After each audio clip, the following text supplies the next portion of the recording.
Sir కేతిరెడ్డికి కాంపిటీటర్గా కూడా compare చేసుకోలేని ఒక వ్యక్తి ఇప్పుడు కాంపిటీటర్ అయ్యి అక్కడ ఎమ్మెల్యే గెలిచి ఆయన వ్యక్తులపైన ఆయన మనుషులపైన దాడి చేసే స్థితికి వచ్చారంటే అది కేతిరెడ్డిని దిగదార్చుకోవడం అనుకుంటారా లేదంటే మీ క్యాడర్ని డౌన్లోడ్ చేసుకోవడం అనుకుంటారా? డెఫినెట్గా నాకు అన్నిటికంటే గెలుపు ఓటముల కంటే ఒక 2 నెలలలో ఒక వ్యక్తి వచ్చి నా మీద గెలిచిపోయినది అనేది ఇట్స్ రియల్లీ వెరీ హర్టింగ్. చాలా బాధ కలిగించే అంశం. అసలు ఇప్పటికీ కూడా అతను లుంగి కట్టుకొని పోతే గ్రామాలలో తెలియదు. ఇప్పటికీ అతను మామూలుగా పోయి సింగిల్ గా పోతే అతను గుర్తుపట్టే వాళ్ళు లేరు. 75 సంవత్సరాల నుంచి 80 పైన ఉన్న వాళ్ళు ఎవరు కూడా ఆ సింబల్ మీద ఇంతవరకు ఎప్పుడు ఓటు వేసిన సందర్భం లేదు. అతను ఆ ఓటు కూడా ఎవరికో కూడా తెలియదు. మరి ఎలా పడ్డాయి అనేది ఇట్స్ బిగ్ క్వశ్చన్. ఇప్పటికీ మా దగ్గరికి వచ్చి అడుగుతుంటారు, మేమంతా వేసినాము, మేమంతా ఫ్యాన్కే వేసినాము అంటారు. So end of the day ఇంకా జరిగిపోయింది. 2.5 months 3 months ముందర వచ్చినాడు, చేసిపోయినాడు. ఇప్పటికీ ఎప్పుడు నెలకు 2 సార్లు వస్తా అంటాడు, పోతా అంటాడు. అంతకు మించి లేదు. ఇట్స్ వెరీ రియలీ హర్టింగ్ అనమాట. అదే సూర్యనో శ్రీరామో వీళ్ళ మీద అంటే సరే రాజకీయ పరంగా ఉన్నాము, ఇది వాళ్ళ మొహాలన్నా తెలిసి ఉంటుంది ట్రెడిషనల్ గా.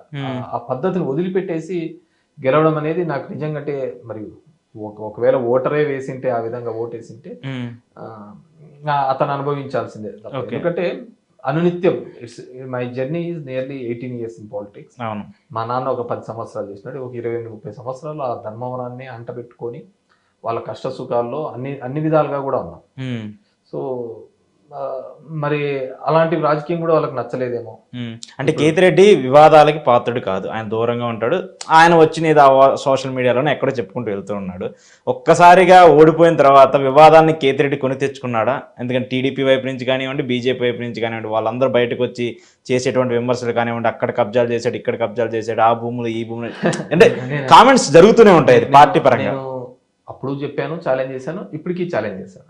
వాళ్ళు కూడా ఇప్పుడు బాగా ట్రై చేస్తున్నారు నా మీద ఏమేమో ప్రూవ్ చేయాలని చెప్పేసి. We have to wait and see. So బేసిక్గా నా గుడ్ మార్నింగ్ ద్వారానే జరిగింది. నేను తీసుకున్న ప్రాపర్టీస్ ఏం టౌన్లో ఏం లేవు నాకు, ఎక్కడో ఊరు బయట ఎక్కడెక్కడో ఉన్నాయన్నమాట. సో నేను ఊర్లో తిరుగుతా అంటే ఊరు బయట ఎక్కడో అక్కడికి 10 kilometers దూరంలో ఉండేది అయింది అనేది చెప్పడము అంటే ఏదో ఒకటి మడ్స్లీడింగ్. ఇప్పుడు చూస్తున్నాము తిరుమలలో జగన్మోహన్ రెడ్డి ఇదని.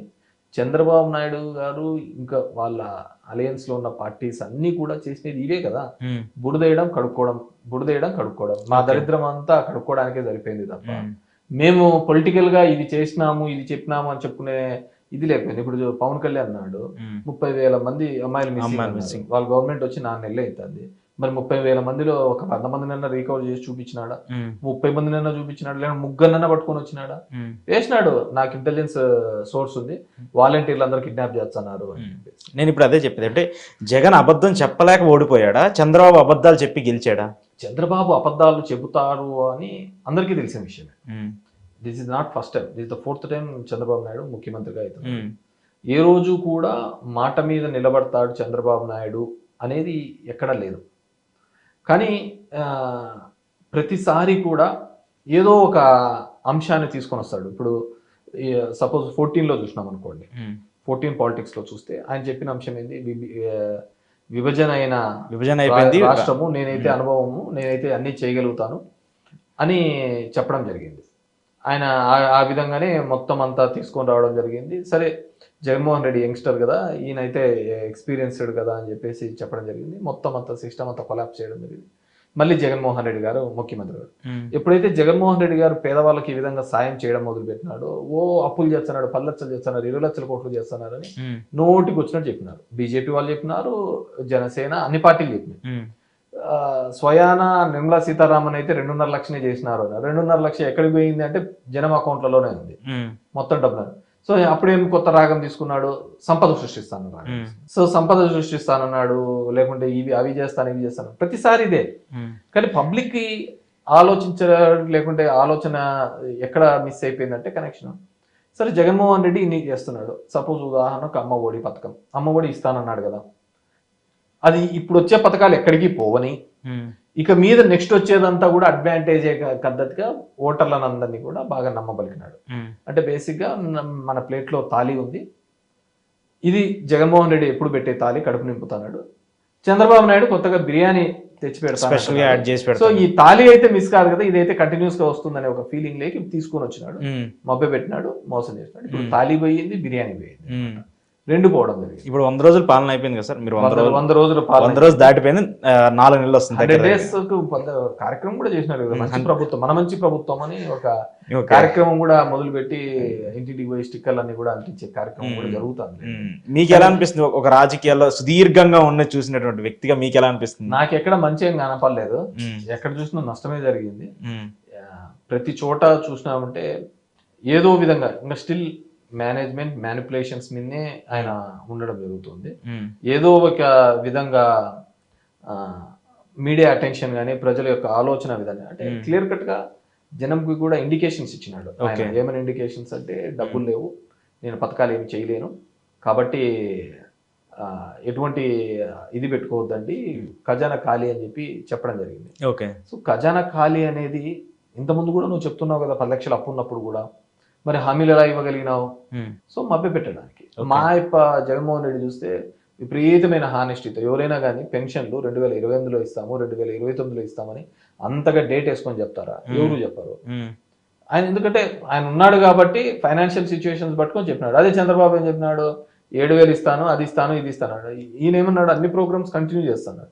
ఇప్పుడు పెన్షన్ అయితే చంద్రబాబు నాయుడు ఇస్తున్నాడు. ఎంతమందికి కొత్తగా వచ్చిన పెన్షన్స్ ఎక్కడే కానీ కొత్తగా పెన్షన్స్ ఇచ్చే కార్యక్రమం చేయలేదు. ఇప్పటికీ 55,000 పెన్షన్ రిమూవ్ చేయడం. సో జగన్మోహన్ రెడ్డి ఏం చెప్పినాడు, కొత్తగా ఇవి కాదు, నేను 2028లో 29లో ఈ విధంగా చేస్తానన్నాడు. సో టూ మచ్ హానెస్టీ కూడా పనికిరాదు. ఓకే. విపరీతమైన నిజాయితీతో కూడా జగన్మోహన్ రెడ్డి చెప్పడము, దాన్ని ప్రజలు కూడా ఇతను ఎక్కువగా చేస్తున్నాడు కదా అనేది ఏంది, అందరికి ఇంట్లోకి ఫోన్లు చేసి ఇప్పుడు అంత ట్రోల్ అవుతా అంటారు, మీరు చూస్తూ ఉంటారు, నీకు 15,000, నీకు 15,000, నీకు 18,000 అని. దానిలో ఆ విధంగా తెలుగుదేశం వాళ్ళందరినీ ఇంటింటికి పంపించి వాళ్ళకంతా టోటల్ లెక్కాసారం వేసి నీ ఇంటికి నీ ఇంట్లో ఇంతమంది పిల్లలు ఉన్నారు, నీ ఇంట్లో ఇంతమంది ఆడవాళ్ళు ఉన్నారు, నీ ఇంట్లో ఇంతమంది చదువుకున్న వాళ్ళు ఉన్నారు, వీళ్ళందరికీ కూడా 20 లక్షల ఉద్యోగాలు ఇప్పిస్తాం, ఇవి అని చెప్పేసి టోటల్తో నీకు 15 లక్షలు వస్తుంది అని చెప్పి అందరికీ స్లిప్పులు ఇచ్చినారు. కాల్ సెంటర్ నుంచి ఫోన్ చేసినారు. మనిషి ఏముంటుంది చెప్పండి, ఆశాజీవి, అవకాశవాది. ఓకే. సో డెఫినెట్గా అంటే చాలా మందితో వైసీపీ నేతలతో మాట్లాడినప్పుడు చాలా మంది చెప్పేది ఏంటంటే, జగన్మోహన్ రెడ్డి డైరెక్ట్ గానే మేము చెప్పాము అన్న, మీరు అబద్ధం చెప్పకపోయినా పర్లేదు, నిజం మాత్రం చెప్పొద్దు అని డైరెక్ట్ గా చెప్పినట్ట.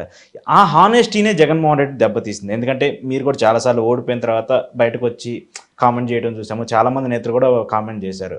అంటే ఆయన నమ్ముకున్న వ్యక్తులు, ఆయనకు సంబంధించిన ఆ ప్లేసెస్లోనే ఈ పార్టీ ఇంత నష్టం చేకూర్చిందని చెప్తున్నారు. అంటే జగన్మోహన్ రెడ్డికి తెలిసి చేశారా తెలియ చేశారా అనేది సపరేట్ పాయింట్, అది కానీ ఆయనకే అది ఎఫెక్ట్ అయింది కదా అనేది పాయింట్. జగన్మోహన్ రెడ్డి గారు చెప్పే ప్రతి దాంట్లోనూ కూడా హానెస్టీ ఉండాలి. చంద్రబాబుకు నాకు తేడా అదే అనేది ఆయన మొదటి నుంచి ఉన్న feeling. Okay. So everyone knows that Jaganmohan Reddy చెప్తే చేస్తాడు, చేసేదే చెప్తాడు, చెప్పిందే చేస్తాడు. సో దాని మీదనే కట్టుబడి ఉంటాడు. పొలిటికల్ సిస్టంలో అదే ఇంతకుముందు అన్నట్టుగా అంత క్లియర్ కట్గా అవసరం లేదు. పెంచుకుంటా పోతానని చెప్పింటే అయిపోయేది ఆ పెన్షన్లకు. 2028, 29 వేసరికల్లా వాడు లెక్కేసుకుంటాడు కదా, ఇప్పటికి 50,000 నష్టం వస్తుంది కదా ఇట్లయితే అని చెప్పేసి నష్టం. సో ఆ విధమైన ఇది మేము రుణమాఫీ చేయండి అని కూడా అడిగినాం, కానీ ఫైనాన్షియల్ పొజిషన్ని చూసి ఆయన కూడా చేసే కుదరదు, మనం చెప్తే కమిటెడ్ కావాలా అని. అంటే ఎవడు అనుకున్నాడండి, 70 సంవత్సరాల స్వతంత్ర భారతంలో ఒక రాజకీయ నాయకుడు హామీలు చెప్తే నెరవేర్చాలి, చెయ్యాలి అని ఎవడు గతంలో అనుకోలేదు. అవును. ఇతను ఒక్కడు కొత్తగా ట్రై చేసినాడు అనమాట, చెయ్యాలి. అది ఏది మేనిఫెస్టోనంతా సచివాలయ పరిధిలో ప్రతి ఆఫీస్ పరిధిలో అందరికి పెట్టి చూపించి దానికి సోషల్ ఆడిట్ చేసి క్యాలెండర్ ఇచ్చి చేయడం అంటే ఇట్స్ నాట్ దట్ ఈజీ కదా. దానికోసం ఆయన ఎంత కష్టపడినాడో అంత కష్టపడినాడు. So maybe we have to wait and see, జనం దానికి ఓటు వేశారా ఇంకేదానికి ఓటు వేశారా అనేది తెలుస్తుంది. అసలు వైసీపీ పార్టీలో ఏం జరుగుతుంది సార్? అసలు లీడర్లు కంఫర్ట్గా ఉన్నారా? ఫస్ట్ ఆఫ్ ఆల్ ఉన్నోళ్ళేమో ఒక్కొక్కరుగా బయటకు వెళ్తున్నారు, పార్టీలో ఉన్నేమో ఇంటర్నల్గా గొడవలు జరుగుతున్నాయి, కొంతమంది బయటకు వచ్చి మాట్లాడుతున్నారు. సో అంటే పార్టీకి విత్ ఇన్ ద డ్యామేజ్ జరుగుతుంది కదా. అంటే బయట నుంచి ఏ పార్టీ ఏ కామెంట్ చేసినా కూడా అది తీసుకోవచ్చు, ఒక ప్రతిపక్షంలో ఉంది కాబట్టి. కానీ పార్టీలోనే ఈ గొడవలు జరుగుతుంటే పార్టీకి నష్టం ఉండే అవకాశం ఉంటుంది కదా. డెఫినెట్గా అండి. ఈ పార్టీ పెట్టినప్పుడు నేను ఇంతకుముందు గతంలో చెప్పినప్పుడు ఈ పార్టీ పెట్టినది కానీ పెరిగినది కానీ ఏ విధంగా అనేది చూస్తే 2 సీట్స్తో మొదలై డిఫరెంట్ క్రైటీరియాస్తో ఎంతో మందిని లీడర్స్గా తయారు చేయడం జరిగింది. కొత్తగా లీడర్స్ ఇప్పుడు మా దాంట్లో శంకర్ నారాయణ ఉండే, నేను 9 to 14 ఎమ్మెల్యే ఉన్నప్పుడు ఈజ్ కౌన్సిలర్, అతన్ని జిల్లా ప్రెసిడెంట్ చేసా, ఎమ్మెల్యే తీసుకుంటే పెనుగొండ ఎమ్మెల్యే గెలిపించా, క్యాబినెట్లో స్థానం కల్పించా, ఆ స్థాయికి తీసుకోమన్నాడు. సో అలా చాలా మందికి లైఫ్. ఇప్పుడు జయరామ్ ఉన్నాడు, గుమ్నూరు జయరామ్, అతన్ని ఎమ్మెల్యేలు చేసినాడు, తర్వాత మినిస్టర్ చేసినాడు, అన్ని విధాలుగా ఒక లైఫ్ అనేది ఇచ్చినాడు. ఒక కొత్త ఒరబడి తీసుకొచ్చు. నేను ఎప్పుడు పార్టీలు మారడము, పార్టీల దానిలకు సంబంధించి సరే జగన్మోహన్ రెడ్డి వీళ్ళు చెప్పే సిల్లీ రీజన్స్ ఉంటాయి, కానీ వాళ్ళకి అది పెద్దగా ఉండొచ్చు. కానీ నేనేమంటానంటే ప్రతి పార్టీలకు కొన్ని సిద్ధాంతాలు ఉంటాయి, కొన్ని ఒక వ్యవస్థను ఏ విధంగా తీసుకొని పోవాలనేది. మా పార్టీ సిద్ధాంతం వచ్చి ఏదైతే చెప్పిన మాట ఉన్నామో దాని ప్రకారం పోవాలా అనేది. Is engage. So long life buildup కావాలి, లేకుంటే పార్టీ లాంగ్ స్టాండింగ్ ఉండాలి అంటే చెప్పిన మాట మీద ఉండాలి అనేది పార్టీ యొక్క స్టాండ్ అనుకో. ఓకే. సో ఆ పార్టీ మారే వాళ్ళకు అవతల ఏం సిద్ధాంతాలు నచ్చాయనేది కూడా మనం చూసుకోవాలి. ఓకే. సో ఆ సిద్ధాంతాల పరంగా పోతున్నారా, అవకాశవాదం కోసం పోతున్నావా, లేకుంటే ఆపర్చునిటీస్ ఏమన్నా ఉన్నాయని వెళ్తున్నారా అనేది కూడా ఆలోచించాలి. సో నేనేమంటానంటే ఆ సిద్ధాంత పరంగా పోతా అంటేనే మనకు కూడా రాజకీయ మనుగడ ఉంటుంది, లేదంటే రాజకీయ మనుగడ ఉండదు అనేది నేను నమ్ముతాను.